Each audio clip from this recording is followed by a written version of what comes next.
Hi guys, so it's going to be a little bit of a product review video today. I've decided to buy myself a new toy for the pond. I'll show you that in a bit more detail in a bit. I watched a review of it, I think from Gifter's Koi a couple of days ago, and I've been thinking about getting one for a while, but decided to get one. For those of you who don't know, I've already got a Fishmate P7000 feeder. And to be honest, it works really well, but it's just a little bit limited on the feeding options. So this feeder, you can either have 3 feeds a day, which is what I do at the moment, but really I'd like a few more feeds than that, or you can do a frequent feed mode, which lets you do a lot more feeds, but it's only quite a small portion. And the problem I was finding is a couple of my greedier fish, they just sit underneath it and they eat the whole lot the second it comes out. So anyway, I've decided to get one of these because apparently you can do 24 feeds on there. We'll get it out, have a little look, see how much it does on each portion, and yeah, hopefully it'll work well. So I'm still heated up to 21 at the moment, so I'm feeding the fish quite a lot of food at the moment. At the moment they're getting 350 grams a day, but I want to get that a little bit higher.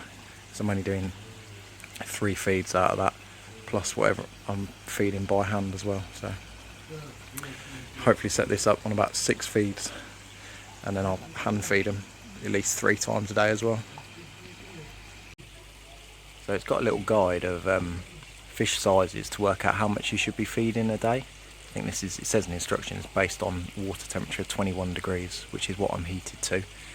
And I worked out, based on a rough estimate of my fish, I should be feeding just over 500 grams a day.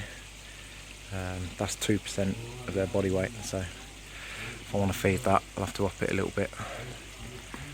I didn't realise the portion sizes on this were quite big on the setting one, quite so big. We'll fill it up, sort of have a test before we put it on the pond and just see how much comes out in each portion. Interestingly, I watched Gifter's Koi's video the other day, and these numbers on here, I had a little look back on his video and they're not the same. It's definitely the same feeder, but it's funny, they've got different numbers printed on the box. So I've got it set up just to do a quick test. Seems relatively straightforward to program. You do have to put a plug on it. It's due to feed 1 portion in 1 minute, so hopefully it will do that, and we'll weigh it out and see how much it will do. I'll do a couple of test runs just to make sure it does do the same amount every time. This is what I'm feeding out of the feeder at the moment. Mostly sinking pellets, mixture of sizes, and there's a few floating pellets in. Right, there it goes.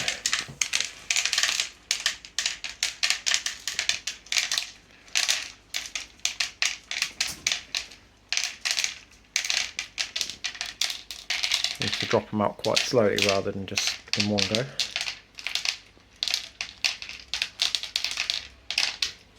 Still going. I think it stopped. Right, I'll weigh that out, see how much that is. So there's 2 portions, both in these little Chinese tubs, which weigh 20 grams. So I'll put them on here and see how much they weigh. So it says 57, but the tub weighs 20, so that's 37. Hoping it's going to be the same. 54. So what's that? 34 and 37. I'll do a couple more, but I'm quite pleased with that as a portion size. That's probably about right for what I want to feed in one go. I am feeding sinking pellets, so they are more dense. So it's probably a slightly larger feed portion than you would get if you're using just floating food. So yeah, I think that'll be good. So the new feeder's in place now. Just put a couple of off-cut bits of wood underneath it, just because I wanted to have it a little bit higher above the water. I didn't want the fish to be able to jump up and knock the food out of it.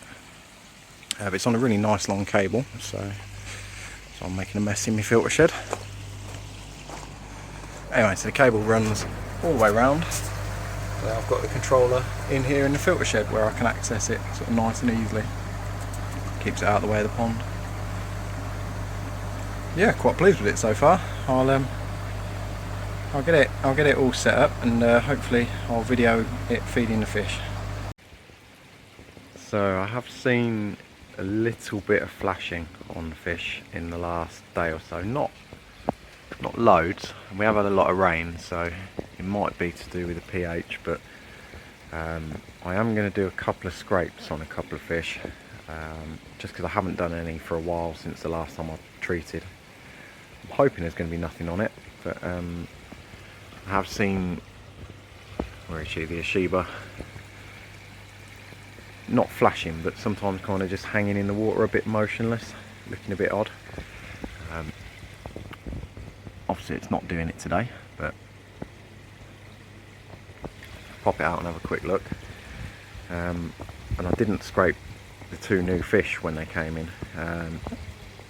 That was a week ago. Sorry about all the glare. New little Sankey's been absolutely fine. Shower, not so much. I've seen it with a clamp fin occasionally. It doesn't really seem to come up for food very much. I don't think it's anything to worry about. I think it's probably just settling in, but just going to do a couple to be on the safe side. Done my water parameter checks just to make sure that wasn't an issue. So ammonia 0, nitrite is 0, and nitrate is 0 as well. I'm feeding about 400 grams of food a day at the moment. My pH is around about 7.5. My KH is, it's only 3, but so I'm going to buffer that a little bit, but it's not a problem anyway. It's always worth checking your water before scraping any fish. So I've got my Ochiba in the bowl. She's quite a big girl now, she's about 55. I already scraped that new shower and that was absolutely clear, so we'll give her a quick scrape. You can see she's got a big mark on her. This is what she did during spawning last year. It's a real shame because it's such a stunning fish, but you know, as you can see, it's all totally healed over. But yeah, it's a shame because none of those scales are going to grow back. But she's still one of my favourite fish. Yeah, obviously I was a bit inexperienced with koi keeping. I think really she needed some antibiotics last year, and I probably would have got away with not having a big wound on her side like that. But I'm pleased it's all healed over at least now anyway. And other than that, she seems in tip-top condition and she's growing well.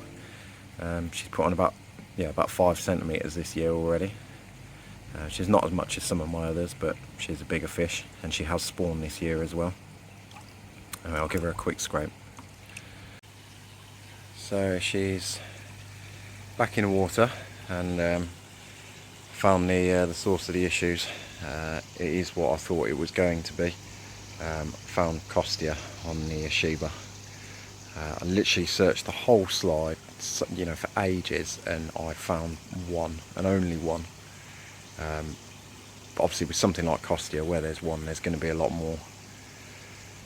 So I am going to treat today, but I'll just show you the feeder feeding them.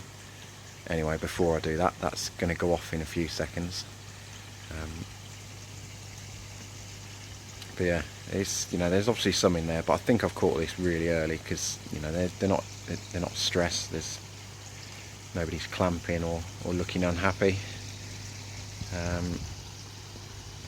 So yeah, I think we've caught it early enough. I'll come back to you when this feeder goes off.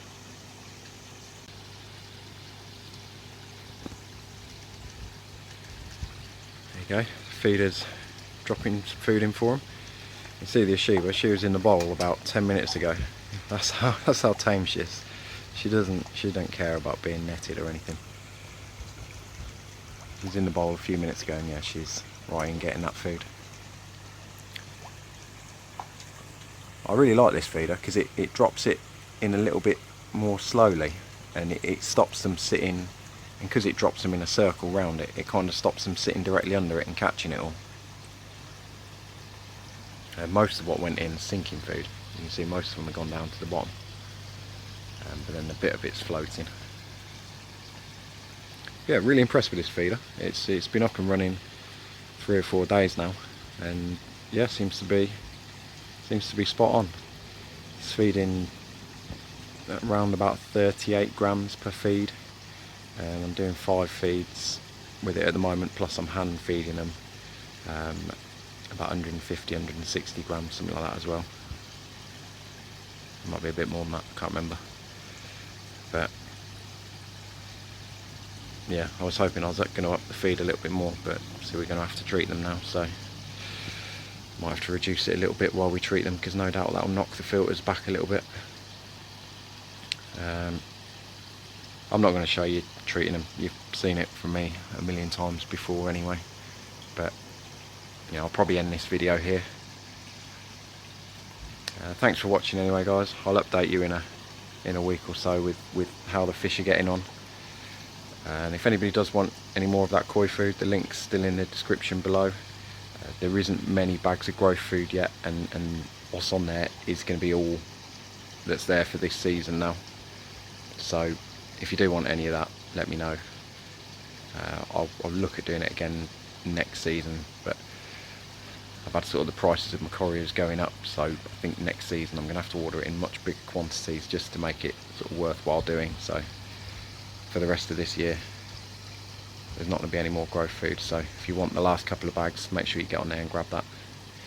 Anyway, thanks for watching, guys, and I'll see you in the next one.